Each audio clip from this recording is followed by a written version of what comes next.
ഈ മൈതാനത്ത് പണ്ട് ഞങ്ങൾ പട്ടം പറത്തിയിരുന്നു. ആകാശവുമായി അന്ന് ഒരു ധാരണയുണ്ടായിരുന്നു. കാറ്റുമായി ചെറിയൊരു മത്സരം. പട്ടം വെട്ടി ഉയർത്താൻ വേണ്ട ചില രഹസ്യ ഭാഷകളും കൈക്കൈകളും ഒക്കെ അന്ന് വശമായിരുന്നു. പട്ടം പറത്തുന്നവർക്കറിയാലോ, വെട്ടി കയറ്റുന്നതല്ലേ. അന്ന് അതാണ് ആകാശവുമായിട്ടൊരു ധാരണയുണ്ട്. കാറ്റുമായിട്ടുണ്ടായിരുന്ന ധാരണ, ചെറിയൊരു മത്സരവും പട്ടം വെട്ടി ഉയർത്താൻ വേണ്ട ചില രഹസ്യ ഭാഷകളും കൈക്രിയകളും ഒക്കെ അന്ന് വശമായിരുന്നു. നീര് കാണാനാവാത്ത ജലാശയത്തിൽ നീന്തും പോലെ പട്ടത്തിന്റെ വാല് പിടയ്ക്കുമ്പോൾ ഹൃദയമിടിപ്പ് കൂടിയിരുന്നു. ഇന്നത്തെ കാലം അതെല്ലാം പഴയ കഥ.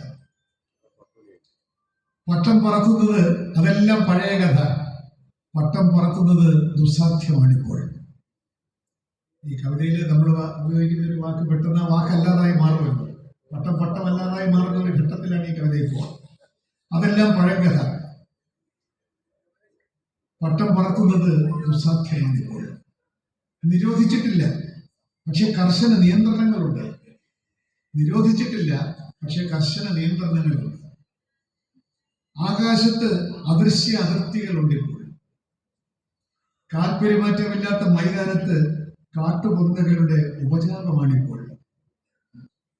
തിരിച്ചറിയൽ കാർഡ് കാണിക്കണം നൂൽ ചുറ്റു കിട്ടാൻ.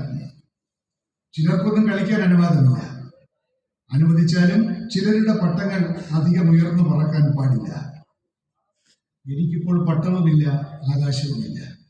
ഇത് പട്ടം പറത്താനുള്ള കാലവും കാലാവസ്ഥയുമല്ല. ഈ രാഷ്ട്രീയമായ തിരിച്ചറിവാണ്